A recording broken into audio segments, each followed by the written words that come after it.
Olá, gente, sejam muito bem-vindos a mais uma sala de leitura, mais um encontro nosso com a Palavra de Deus.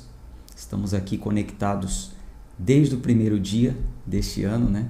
Para quem chegou no clube de leitura esse ano, porque já temos esses encontros desde 2022, mas hoje é o dia de número 153 do nosso plano de 365 dias, onde em 365 dias, se Deus quiser, teremos lido a Bíblia toda, e não apenas lido, né? Uma leitura corrida, mas lendo e interpretando os textos. Se você é novo por aqui, se inscreve no nosso canal, você que está acompanhando pelo YouTube, se inscreve no nosso canal, assim você vai ser notificado todas as vezes que entrarmos ao vivo. E você também nos ajuda com o nosso plano. Quando você se inscreve no canal, quando você clica aí no joinha, você está sinalizando para a plataforma YouTube que o assunto é bom, é relevante e tende a entregar para mais pessoas, né? O YouTube acaba que entrega para mais pessoas quando o assunto é relevante. Então, conto com você nesse sentido, tá bom? Bastante gente colocando aí o nome, de onde nos acompanham. Sejam bem-vindos. Hoje nós vamos iniciar a leitura de um novo livro, o livro de Crônicas, ou das Crônicas, né? E vocês vão entender um pouco sobre esse livro agora, na visão panorâmica. Sempre que nós vamos iniciar um novo livro, então antes eu trago uma visão panorâmica, de ponta a ponta. Vamos falar sobre o autor, vamos falar sobre o contexto histórico desse livro, qual o seu propósito, né? Qual o propósito do autor ao escrever, ao relatar o que nós vamos ler, a contribuição bíblica, né? Como esse livro contribui para a Bíblia toda, uma vez que a Bíblia interpreta a Bíblia, é com a Bíblia que nós entendemos a Bíblia. Então, como Crônicas vai nos ajudar a entender outras passagens da Bíblia. Então, nós vamos falar sobre isso hoje. Antes, quero fazer uma oração com você. Pai amado, Pai querido, muito obrigado por mais esse encontro com a Tua Palavra, mais um dia em que estamos aqui reunidos para ler a Tua Palavra, esse clube de leitura que todos os dias tem se reunido aqui com esse objetivo apenas, lermos, entendermos os textos, e pedimos que o Teu Espírito nos dê a direção, fale ao nosso coração, abre o nosso entendimento para que possamos, através do conhecimento, nos achegarmos mais a Ti e sempre, claro, debaixo da Tua graça. Oramos em nome de Jesus. Amém. Bom, se você tem a sua Bíblia, a minha está aqui, daqui a pouquinho eu vou abrir para a gente ler. Mas você já pode deixar aberta em Crônicas, que vai ser a leitura de hoje. Mas antes, vamos conversar um pouquinho sobre o livro das Crônicas. Crônicas por quê? A palavra crônicas ou crônicas, no original, no hebraico, tem um significado de um relato contínuo, sabe? Crônicas é um relato contínuo, é como se fosse um jornal, um diário, a ata de uma assembleia, sabe? Quando se faz uma reunião e coloca lá naquela ata, hoje estiveram reunidos aqui, fulano, ciclano, beltrano, debatendo sobre isso. Então, crônicas, a palavra crônicas no original traz esse sentido de relatar tudo que aconteceu, claro, até o momento, né? As crônicas, elas constituem o segundo livro, na verdade, de uma série de 4, né? Que são Reis, Crônicas, Esdras e Neemias. Então, nós já lemos Reis, estamos agora em Crônicas, na sequência Esdras e Neemias. Então, juntos, esses 4 livros, eles provêm, na verdade, desculpe, Reis não, né? Reis é o que nós já lemos, Crônicas é 1 e 2, tá? Crônicas 1 e 2, Esdras e Neemias. Então, juntos, esses quatro livros, eles vão falar sobre a história sacerdotal de Israel, desde Adão até a reconstrução da casa de Deus.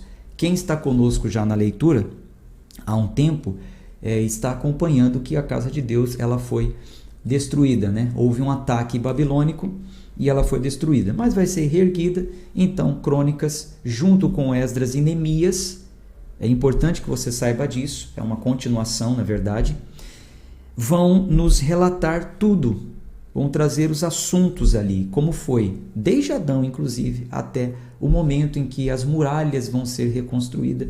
Talvez você já ouviu falar sobre isso, né? Sobre Neemias, que ergueu os muros de Jerusalém em 52 dias. É muito conhecida essa passagem bíblica. Então, só para que você entenda aí um pouco sobre o nome Crônicas e tudo que envolve esse livro. Agora, sobre o autor, como eu sempre digo, né? Quando a Bíblia não diz com clareza, nós não podemos afirmar com certeza. Mas ao lermos esses 4 livros, Crônicas 1, 2, Esdras e Neemias, nós vamos perceber que há um forte indício de que seja Esdras que tenha escrito o livro de Crônicas, porque a gente vai perceber em Esdras, quando estivermos lendo o livro dele mesmo, nós vamos perceber o forte interesse que ele tinha em reimplementar a lei do templo, e acreditamos, estudiosos acreditam que ele teve acesso a esses registros históricos pelo desejo que ele declara em Esdras de reimplementar o templo e todos os costumes rituais, que ele teve acesso a esses escritos que estão nessas crônicas. Todos os critérios que Esdras ele vai falar no livro explícito dele combinam com o que está em Crônicas. É como se fosse uma autoralidade, né, de um autor. Você sabe que tem vezes que a gente lê um livro e pela forma de estar escrito ali a gente percebe, poxa, o escritor fulano de tal que normalmente fala assim.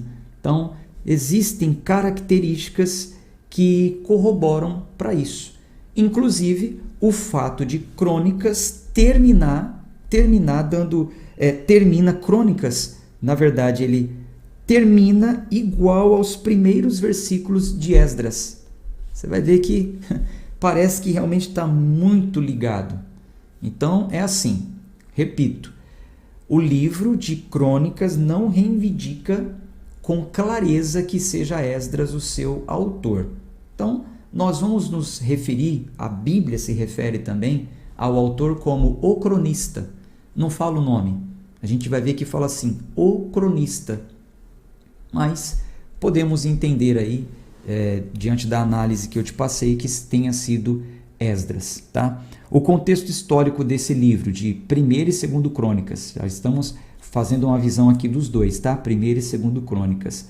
Então, eles incluem extensas genealogias. Você vai perceber que Crônicas vai trazer a genealogia, ainda hoje nós vamos ler, desde Adão, aí vai conduzindo toda a genealogia desde Adão até a restauração do templo, os nomes dos reis que se levantaram. Então, a gente vê um objetivo claro de Crônicas não deixar passar a genealogia. Por quê? Genealogia no Velho Testamento são muito importantes. Muito importante, até Cristo. Você vê que nos evangelhos, quando começa o evangelho, também começa puxando a genealogia. Jesus Cristo, filho de José, aí vai, dizendo de quem ele é filho, até chegar a Davi. Por que é importante? Genealogia é importante para provar que Deus foi fiel no pacto dele. Então, o Deus que fez um pacto davídico, né, que falou para Davi, a partir de você sempre vai ter um rei em Israel, ele foi fiel. Então, daqui para frente, Davi, Salomão, aí vai, os filhos, até chegar a Jesus, e também de trás para frente, lá no Novo Testamento, nós vamos ver essa genealogia sendo registrada. É muito importante isso, e o livro de Crônicas, ele vai relatar uma extensa genealogia. Confesso para você que a leitura é até um pouco cansativa, mas faz parte. O nosso plano é ler a Bíblia toda. No final da nossa leitura de hoje, eu vou colocar um vídeo para vocês de 7 minutos que fala sobre a importância da genealogia. É um vídeo que eu confesso para você que me emocionou, tirou lágrimas dos meus olhos, muito profundo.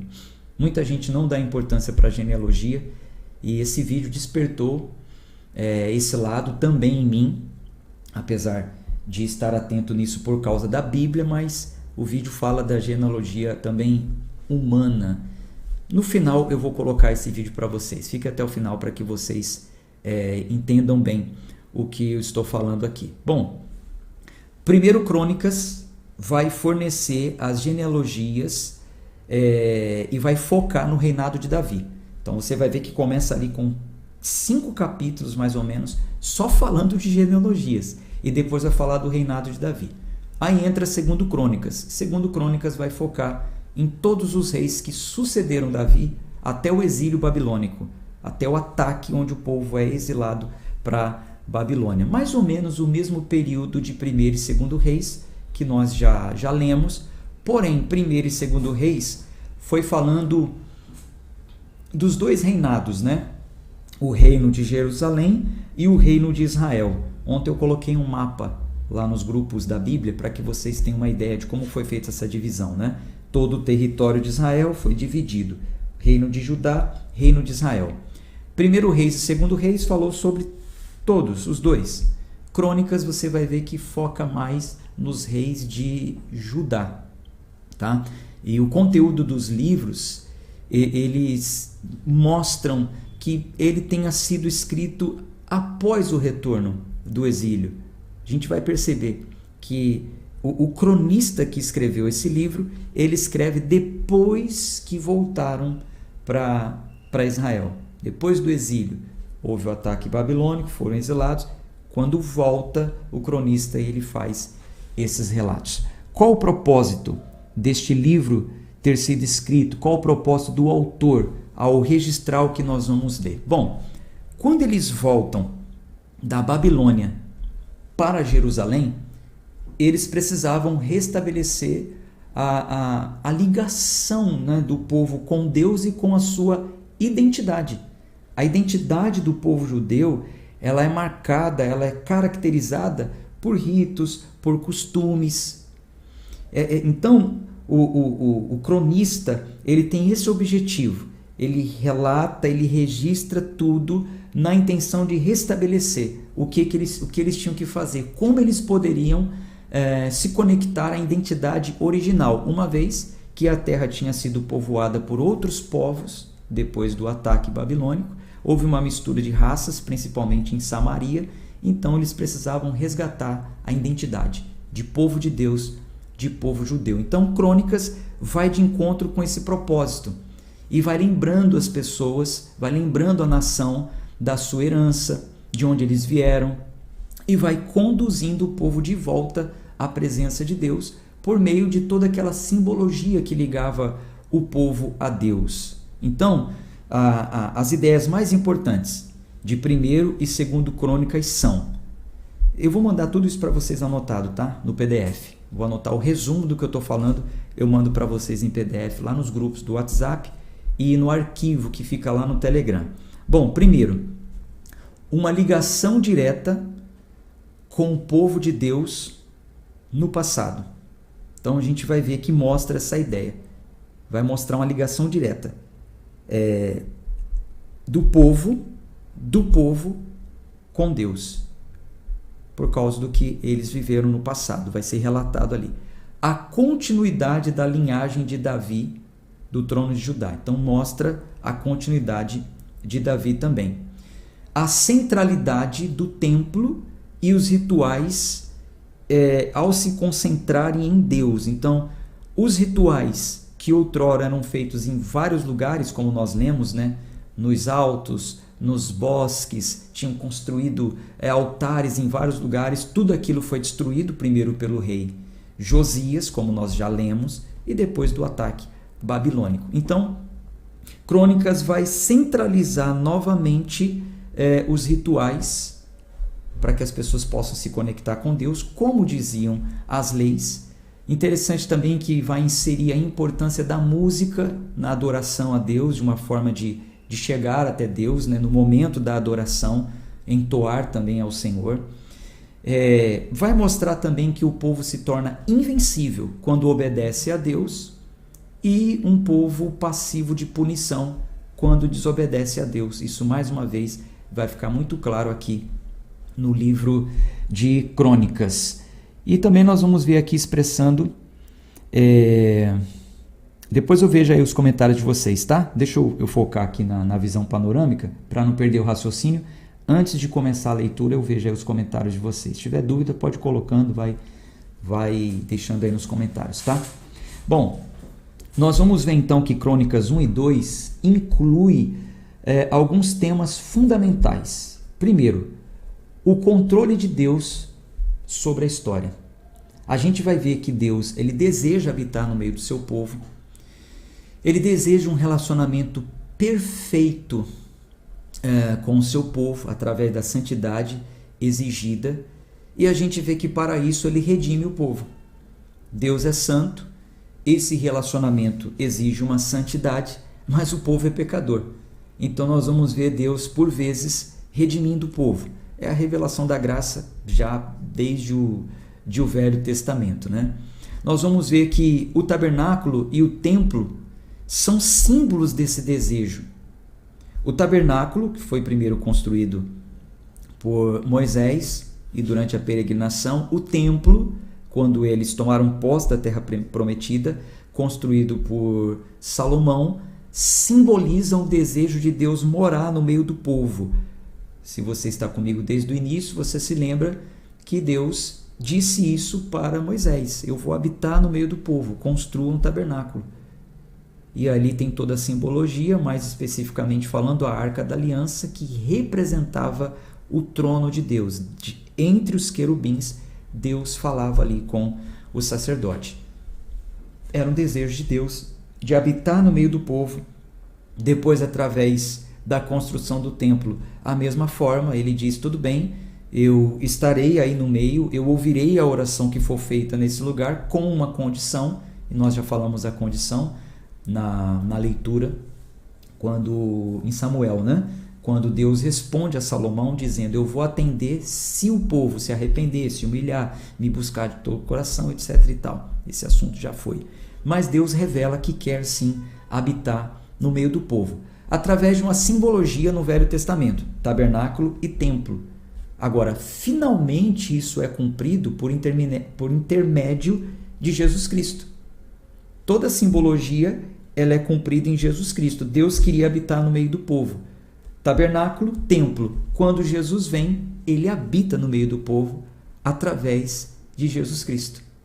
Então, Crônicas vem revelando o modo como Deus trabalhou desde Adão, mais particularmente do tempo de Davi, aí passa Esdras, Neemias, vai mostrando o desejo de habitar com o povo, até chegar finalmente, claro, na revelação do Senhor Jesus. Vai focar muito também no pacto, né, de Deus com Davi, porque Deus escolheu a linhagem de Davi para edificar a sua casa. Deus escolheu, fez um pacto para edificar a casa dele, o lugar de habitação do Senhor, através de Davi. E o regente final dessa linhagem é o filho de Davi, como está escrito no Velho Testamento, e a revelação vem no Novo Testamento: Jesus, o filho de Davi, o Messias. Então, Salomão edifica o templo em Jerusalém, mas é Jesus quem edifica e edificará a verdadeira casa de Deus até a sua conclusão. Repito, Salomão edificou um templo em Jerusalém, um templo simbólico, mas é Jesus que está edificando o templo verdadeiro e, por fim, edificará, né, para todo sempre, quando for consumado, né, na consumação dos séculos. Então, nós estamos na dispensação, no tempo, no período, no reinado de Cristo. Se no passado o povo viveu esse período sacerdotal, como nós lemos, sacerdotal, depois o período dos reis, e hoje nós vivemos ainda o período de um reino, porém o nosso rei é Jesus Cristo. No passado, templo edificado por homens como simbologia da casa de Deus e a presença de Deus. Hoje, o templo que Jesus levantou, né? Ele mesmo ressuscitou e tornando cada um de nós a sua morada. Então, isso ainda está sendo edificado. Nós estamos ainda em um processo de santificação até que chegue o dia da glorificação final e Cristo é aquele que reinará para sempre, como Deus já tinha falado para Davi que aconteceria. Por isso Jesus, ele é chamado filho de Davi por descendência, mas filho de Deus por natureza, né? Gerado em Deus. Bom, o Deus Santo, ele deve ser adorado de maneira apropriada. E o livro de Crônicas vai falar sobre isso, como eles deveriam adorar a Deus. Vai falar sobre a santidade, sobre eles se voltarem ao cumprimento das leis de Moisés. Vai procurar reunir todo o povo em torno da presença de Deus, ensinando-os a buscar a Deus da forma correta. Vai restaurar o culto, né? O culto de adoração a Deus por meio de um altar, por meio de um sacrifício, ministrado pelo sacerdote, né? Que teria que ser um sacerdócio levítico e não qualquer. Lembra que no tempo dos juízes, o povo fazia o que quisesse, cada um fazia do seu próprio jeito, da sua cabeça. No tempo dos reis, os reis se perverteram, alguns consagraram sacerdotes que nem eram levíticos, não eram da tribo de Levi, escolhiam algumas pessoas, você agora vai ser sacerdote. Tudo isso a gente já falou. Então, Crônicas, ele mostra que isso deve ser restabelecido, mostra a importância do altar, do lugar do sacrifício, que deveria ser em Jerusalém, porque foi ali que Davi edificou um altar, foi ali que Salomão construiu o templo, de acordo com as orientações de Deus. Mas veja, estamos falando de uma antiga aliança, tá? Estamos falando de um tempo de velho concerto. Mudou o sacerdócio, mudou a lei. Mudou o sacerdócio. Cristo vem como sumo sacerdote acima de Moisés. Ele é aquele que Moisés já anunciava. Nós lemos Moisés dizer: se levantará outro que será maior do que mim, e a ele vocês devem ouvir. E esse outro, que foi o único que veio como um sacerdote legislador, dando interpretações corretas à lei, é Jesus Cristo. Tá? Então, veja bem, nós estamos falando de um tempo passado. No passado, precisaria ser restabelecido a forma de aproximação de Deus. Então, precisaria de um altar e de sacrifício. Hoje, o caminho que nos aproxima de Deus se chama Jesus Cristo e não tem outro. Você crê nisso também? Deixa eu dar uma pausa aqui para respirar e te fazer uma pergunta. Você crê nisso? Você crê que hoje você pode chegar até Deus através de Jesus Cristo? Ou você ainda precisa de um altar e de um sacrifício em cima do altar para poder chegar até Deus? Se você crê que Jesus é o suficiente e Ele é o caminho, escreva aí nos comentários assim, ó, Jesus é o caminho. Coloque, Jesus é o caminho. Faça essa declaração pública aí. Coloque nos comentários, Jesus é o caminho. Bom, vamos seguir. O livro de Crônicas vai falar também sobre a casa de Deus. A casa de Deus precisaria ser reerguida, né? Precisaria ser reconstruída. Como nós lemos, ela foi destruída. Não só a casa, mas como todo Israel e Judá. Então, as crônicas, e você já sabe, né, que crônicas são relatos contínuos. Então, as crônicas pretendiam encorajar o povo a trabalhar junto, uns com os outros, para reedificar a casa de Deus. Então, o povo foi desafiado por esses livros a subir a Jerusalém e edificar a casa de Deus. Por quê? Porque as crônicas recordavam as histórias de fidelidade de Deus para com seu povo. Então as crônicas vêm recordando, olha, ouvi Israel, o Senhor tirou vocês do Egito, da escravidão, fez passar por um caminho no meio do mar, o Senhor, as crônicas vão relatando como se fosse um jornal. O Senhor fez isso por vocês, e agora a casa está em ruínas, e aí?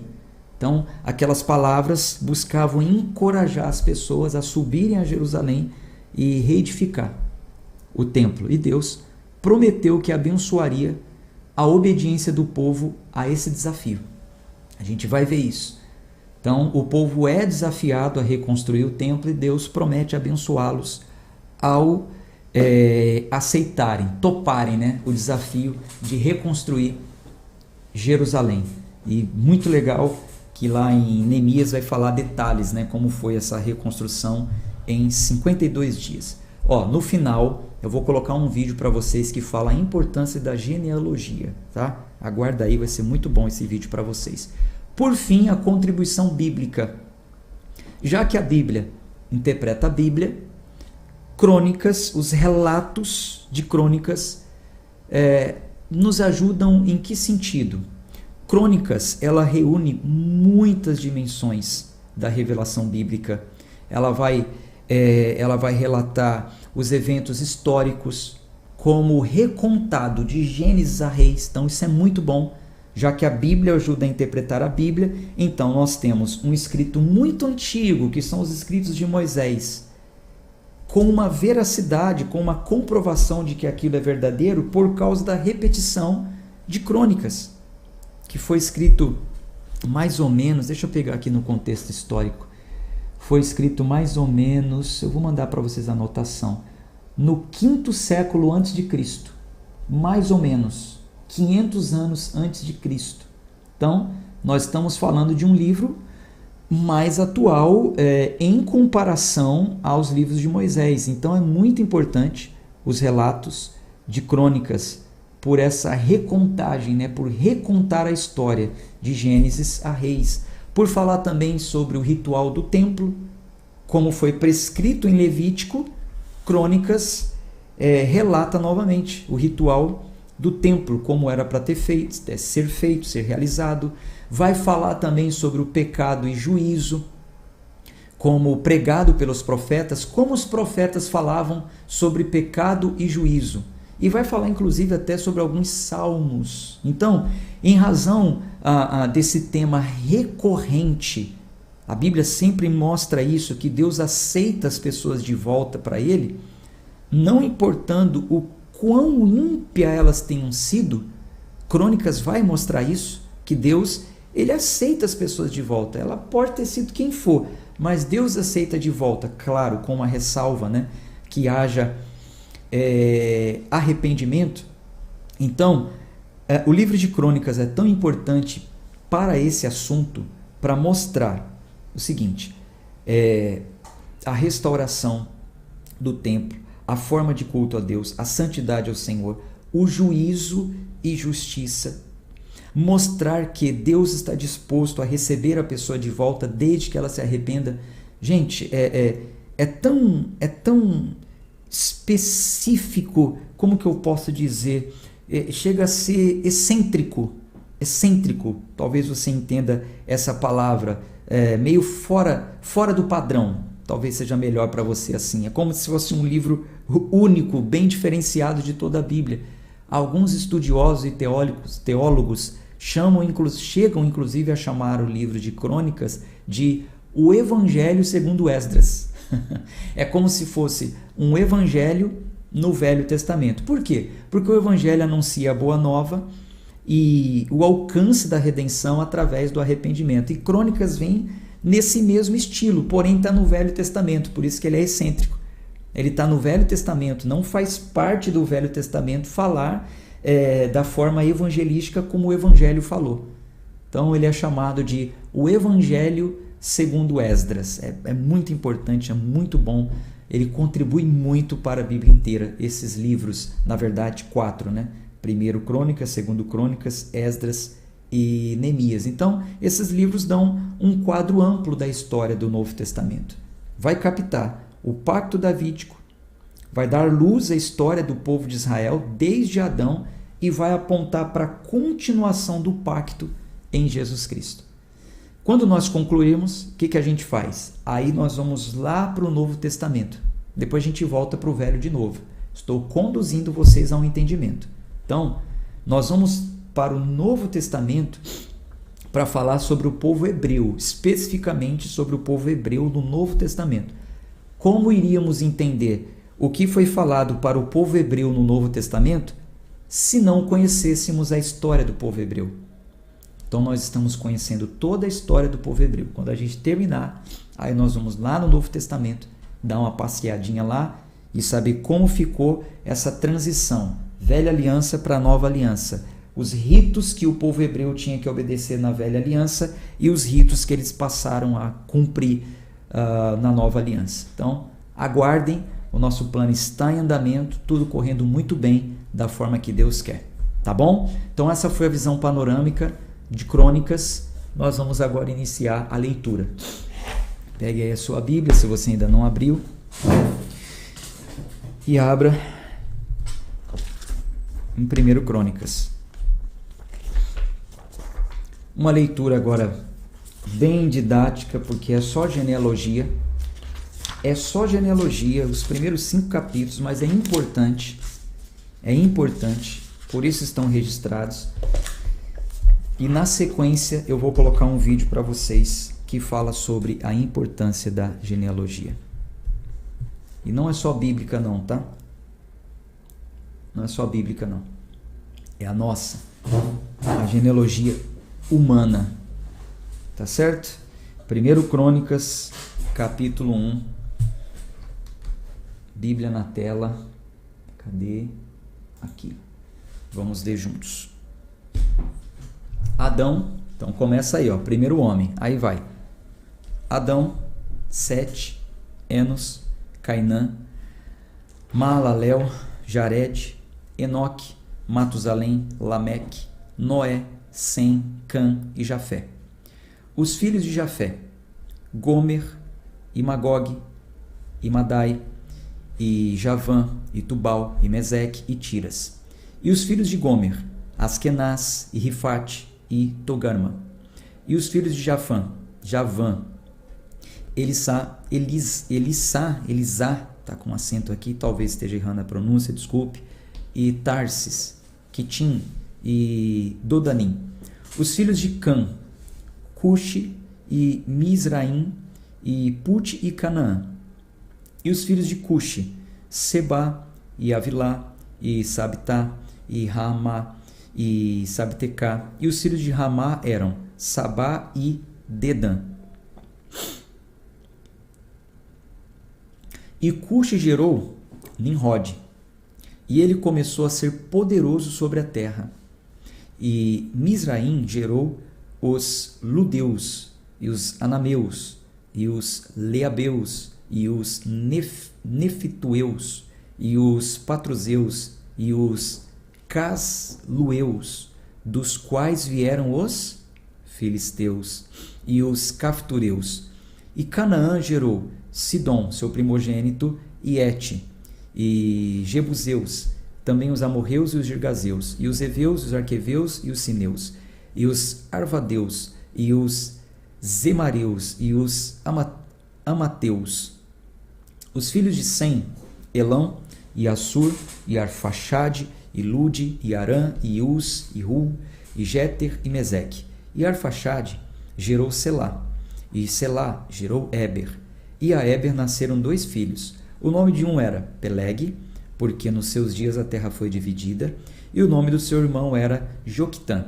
E Joquitã gerou Almodá, e Selefe, e Azar-Mavé, e Gerá, e Adorão, e Uzal, e Dicla, e Ebal, e Abimael, e Sabá, e Ofir, e Avilá, e a Jobabe.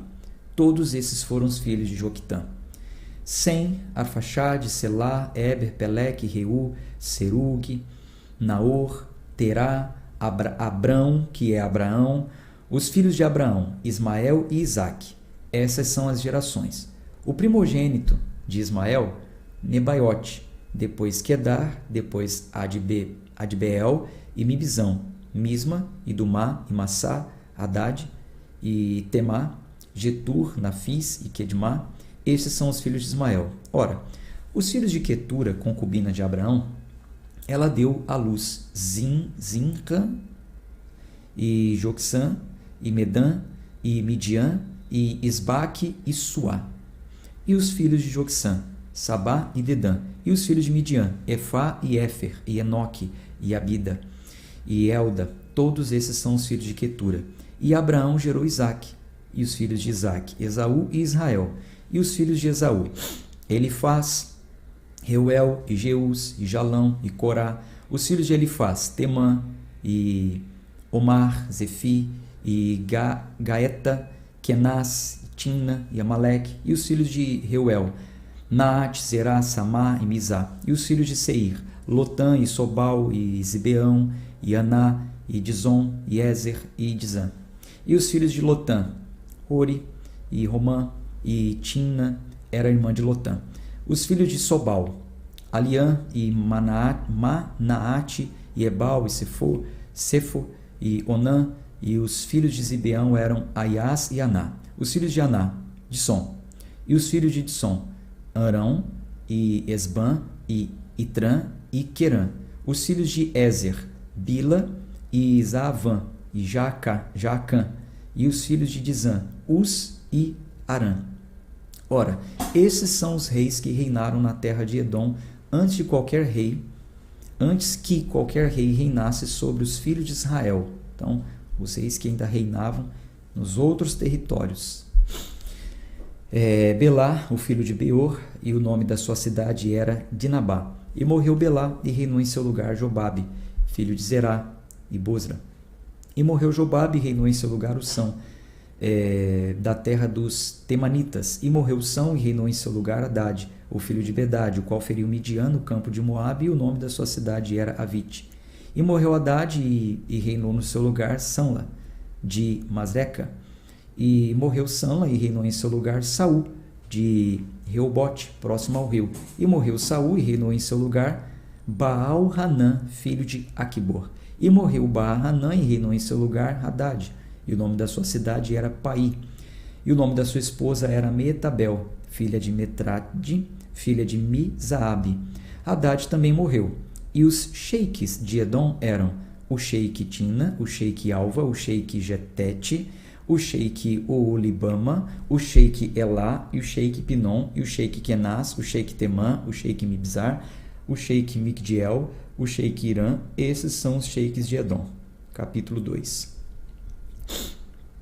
Esses são os filhos de Israel: Ruben, Simeão, Levi, Judá, Issacar, Zebulon, Dan, José e Benjamim, Naftali, Gad e Ásia. Os filhos de Judá: e Onã e Selá. Esses são os três que nasceram de Sua, a cananeia. E o primogênito de Judá, foi mau à vista do Senhor, que o matou. E Tamar, a sua nora, lhe deu à luz Pérez e Zerá. E todos os filhos de Judá foram 5. Os filhos de Pérez, Hezron e Ramul. E os filhos de Zerá, Zimri, e Etã, e Emã, e Calcol e Dara, 5 deles ao todo. E o filho de Carme, Acar, o perturbador de Israel, que transgrediu na coisa amaldiçoada. E o filho de Etã, Azarias. Os filhos de Hezron, que lhe nasceram, Jaramel, e Rão, e Quelubai. E Rão gerou Aminadab. E Aminadab gerou Naasson, príncipe dos filhos de Judá. E Naasson gerou Salma, e Salma gerou Boaz.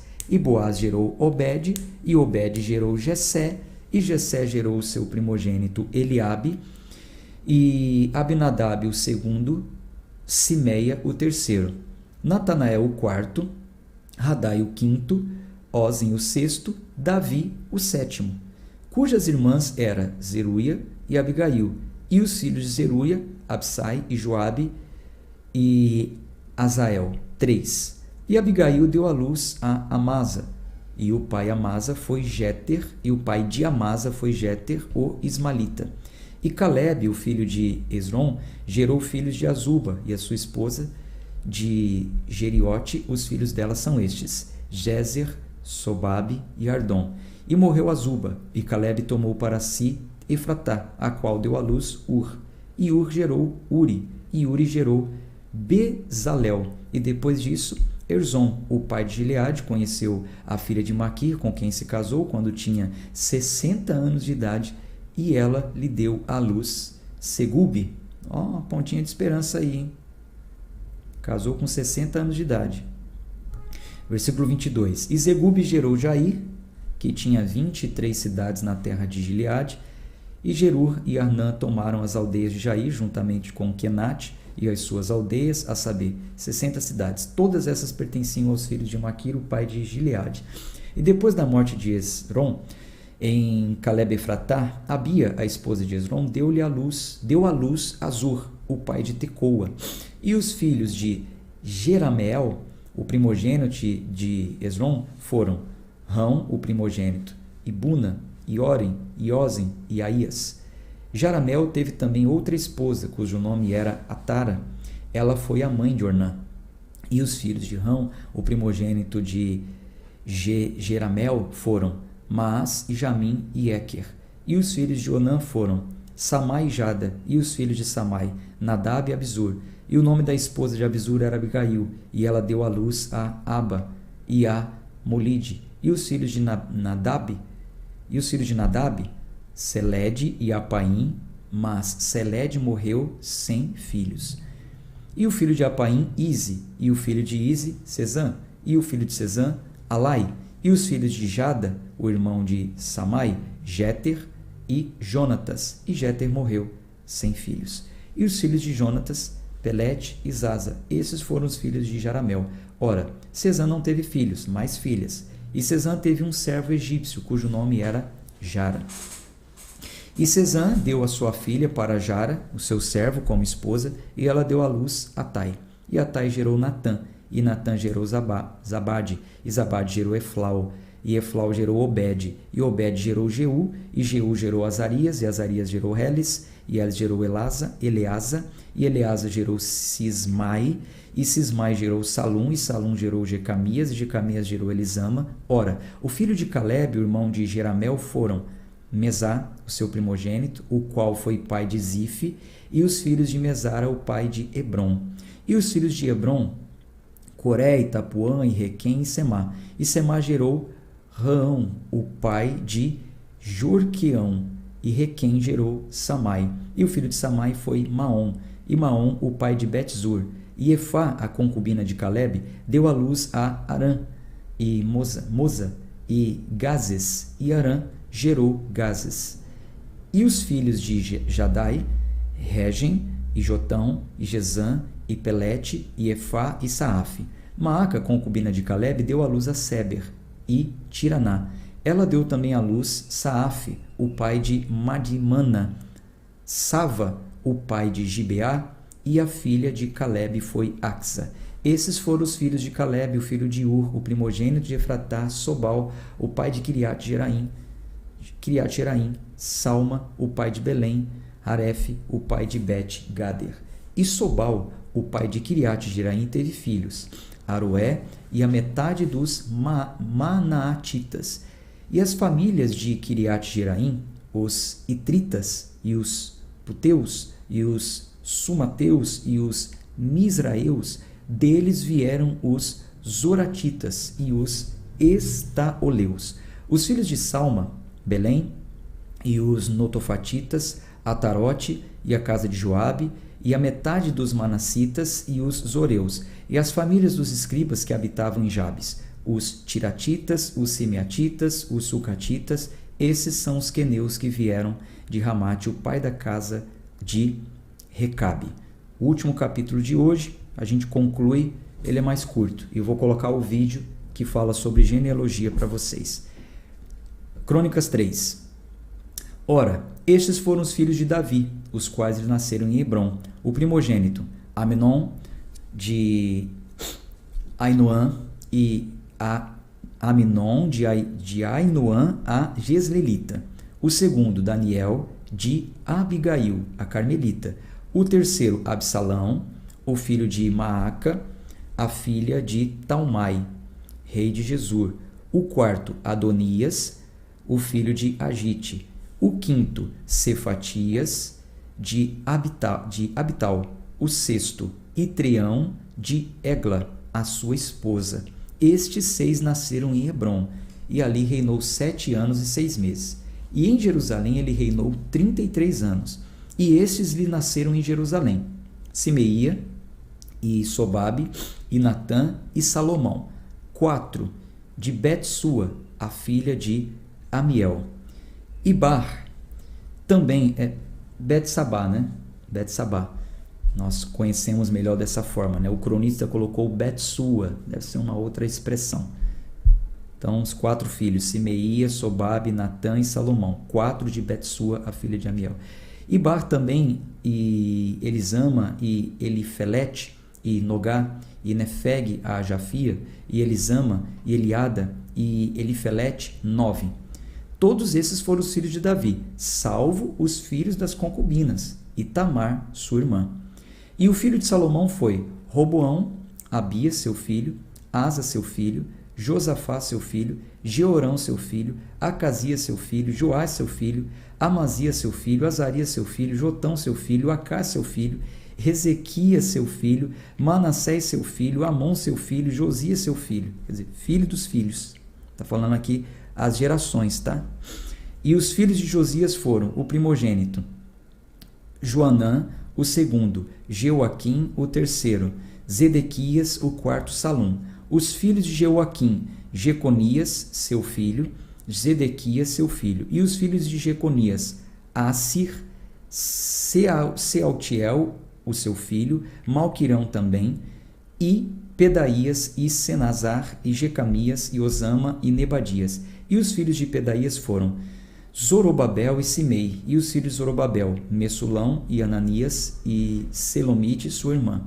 E Assuba, e Oel, e Berequias, e Azadias, Jusabe, Ezed, 5. E os filhos de Ananias, Pelatias e Jesaías, os filhos de Refaías, os filhos de Arnã, os filhos de Obadias, os filhos de Secanias, e os filhos de Secanias, Semaías, e os filhos de Semaías, Atus, e Gal, e Barias, e Nearias, e Safete, 6. E os filhos de Neraías, Elionai, e Ezequias, e Anzicão, 3. E os filhos de Elionai foram Rodavias, Eliasibe, e Pelaías, e Acube, e Joanã, e Delaías, e Anani, 7. Bom, a gente para aqui na genealogia, amanhã a gente continua, tem mais 2 ainda falando sobre genealogia, e elas são muito, mas muito importantes, como eu já falei, na visão panorâmica, tá bom? Vou colocar um vídeo para vocês, que eu achei muito importante, essa história narrada por esse ator, um ator inclusive muito conhecido, ele colocou muito bem aí a história da genealogia. Espero que toque também no seu coração, como tocou no meu. Deixo para você um abraço de fé e força e até amanhã, se Deus quiser. Tchau, tchau. Quem você pensa que é? Poucas pessoas têm oportunidade ou até mesmo interesse de saber quem veio antes. Imagina quanta gente que está misturada aí no seu ácido desóxido ribonucleico. Conhece, né? Não? Então vai lá no Aurélio que eu espero. Mentira. É a sigla em inglês do DNA. Então agora pensa. Para nascer nós precisamos de 2 pais, 4 avós, 8 bisavós, 16 trisavós, 34 tetravós, 64 pentavós, 128 hexavós, 256 heptavós, 512 oitavós, 1024 n-avós, 2048 decavós. Só nas últimas gerações são 4.094 pessoas. É gente pra caramba. Imagina, juntar todo mundo ia precisar do quê? De um ginásio, né? E isso tudo só nos últimos 300 anos, antes de eu e você nascermos. Quem foram essas pessoas? De onde eles vieram? Quantas lutas, quanta pauleira braba já viveram, guerras, fome, epidemias, catástrofes. E mesmo eles não tendo a menor ideia que você ou eu estaríamos aqui hoje, quanto amor, quanta alegria, quanta vitória, quanta prosperidade, quantas características pessoais, não é? Qualidades, defeitos, medos, virtudes, coragem, esperança. E quer você queira ou não, está aí em algum lugar dentro de você, dentro das suas células, está tudo aí. E quando você for olhar no espelho da próxima vez, para e pensa nesse mundaréu de gente que te habita. E nós só existimos graças a tudo que cada um deles passou. Faz sentido, né? Porque viver não é fácil. Sobreviver é um exercício diário. Hoje em dia a gente aperta um interruptor e a luz acende. A gente abre uma torneira e sai água. Lá atrás não tinha nada disso. Não tinha penicilina, não tinha raio-x, não tinha anestesia Passados 60 anos era um feito. E outra, a maioria dos nossos ancestrais nem nasceram aqui, eles vieram de outros países. Como é que eles vieram parar aqui? De onde eles vieram? Quem juntou com quem? A reverência à memória dos nossos antepassados é parte do autoconhecimento. Porque sem entender essa origem, sem entender o seu passado, você não consegue criar referências para o seu futuro. Outro dia eu ouvi o Mário Sérgio Cortella, que eu adoro, uma das mentes mais brilhantes que eu conheço, ele falando uma frase de um filme que, apesar do contexto dele ser diferente, cabe muito bem aqui no nosso papo de hoje. E ele dissertava sobre o resgate do soldado Ryan. Um filme extraordinário do Spielberg, né, onde um pelotão é designado para repatriar um soldado que estava no fronte durante a invasão da Normandia, na Segunda Guerra. E a primeira cena do filme dura quase 15 minutos, talvez mais. É uma daquelas cenas antológicas desse gênio do cinema, né?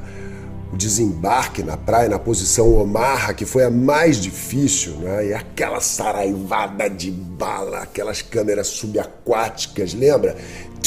O sufoco dos soldados desprotegidos. É uma cena muito realista, muito impressionante, difícil de ver. E por que resgatar um soldado enquanto outros milhares estavam perdendo suas vidas? Por que aquele soldado específico? Eu não vou explicar porque vai tomar muito tempo, só vendo o filme mesmo, já tem 20 anos, todo mundo já deve ter visto. Mas achar um paraquedista perdido no meio de um inferno como aquele é uma missão que só o Spielberg pode cumprir, não é verdade? E quando encontram finalmente o tal soldado, interpretado pelo Matt Damon, apesar de ele ficar devastado com a notícia da perda dos irmãos, ele não quer parar de lutar, voltar para casa. Ele não aceita. Ele acha que é dever dele continuar, pela memória dos irmãos. Mas acontece que vários outros morreram para que ele pudesse ser salvo. Esse é o dilema do filme. E quem não viu, é melhor parar esse vídeo agora, porque é spoiler. Numa das cenas finais, o comandante da operação, personagem de um dos monstros do cinema contemporâneo, Tom Hanks, é baleado, fica encostado numa mureta. E o Ryan vai até ele, não é? E o capitão, antes de morrer, segura o jovem pelos colarinhos e diz para ele: faça por merecer. Faça por merecer.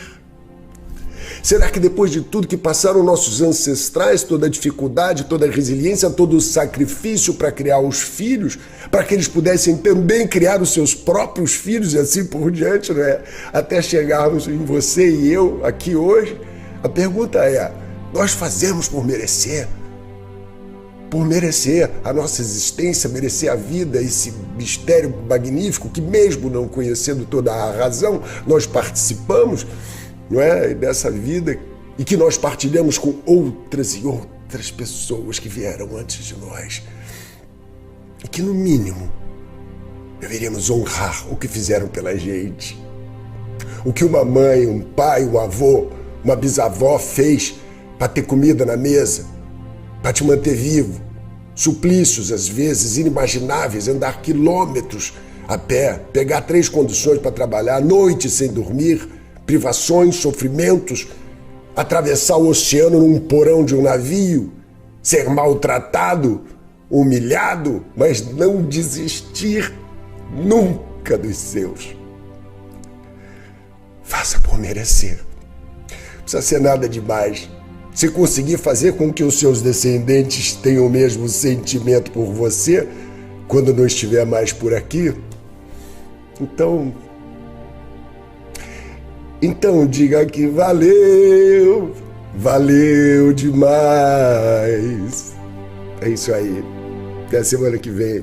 Um anzol e um queijo, um abraço e um beijo.